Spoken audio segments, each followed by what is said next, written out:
Do you need a new way to use your 3D embossing folders? Today I'm going to do some paper piecing with my embossing folders for a little bit of a different look.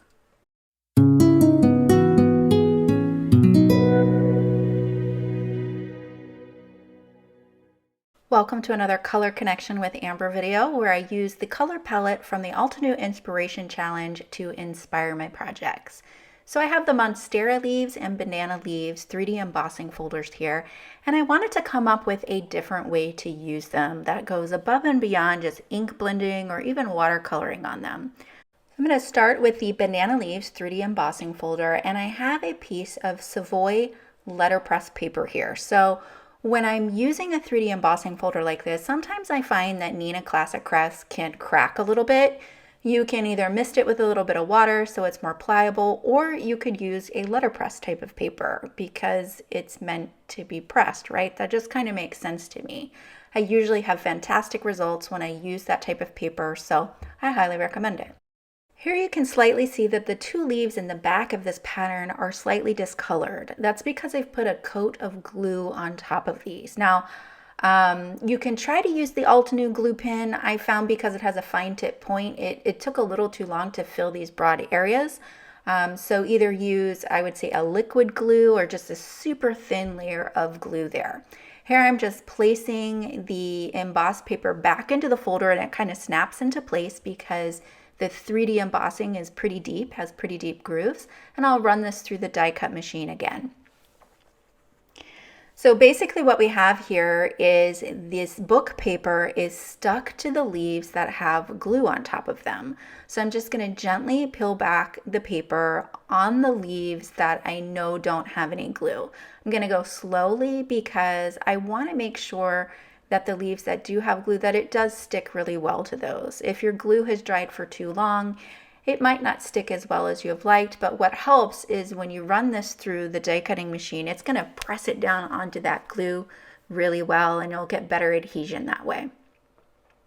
So I'm just going to tear off the excess on the side of the card panel here, and I'll just keep tearing these small little bits at a time. So this is a little bit like paper piecing, if you're familiar with that. It's kind of like an older card making technique. You don't see it too much anymore, at least I don't in the card videos that I watch, but I thought it would be kind of a fun technique to try out with the embossing folders. That's the closest thing that I can come up with. If you have a better name for this technique, let me know in the comments down below. I don't really have a name for this. I haven't really seen anyone else do a technique like this, but if you have and there was a name for it, do let me know in the comments down below.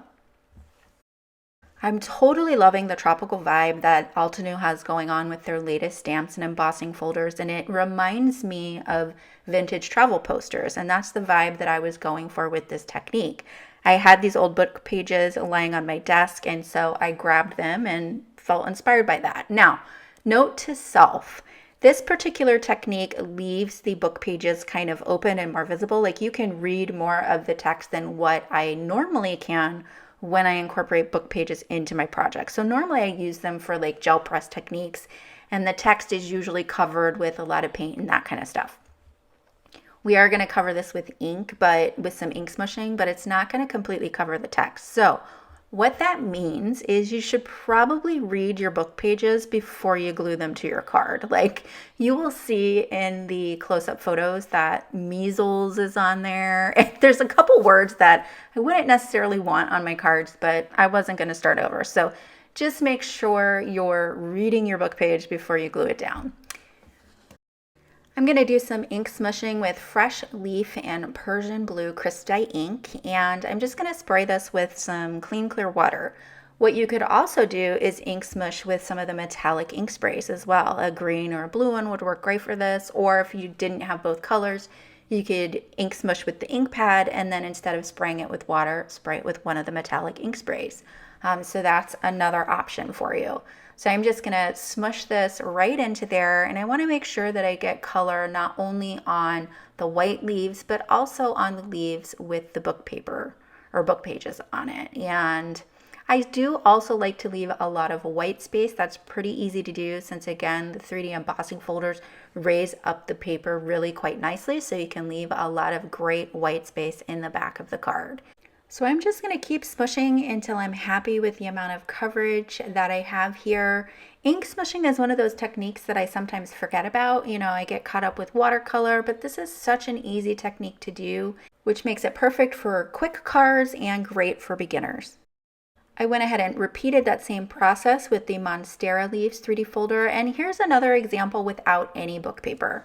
Of course, you want to let these completely dry, and the last thing is to add a sentiment. I opted for some coral cardstock here, and I've used the Bold Greeting dies. The thank you die is from Bold Greetings, and the hello die that you see is actually from the envelope liner set. Here's the 2-in-1 glue pen, and I'm just going to add these layers together.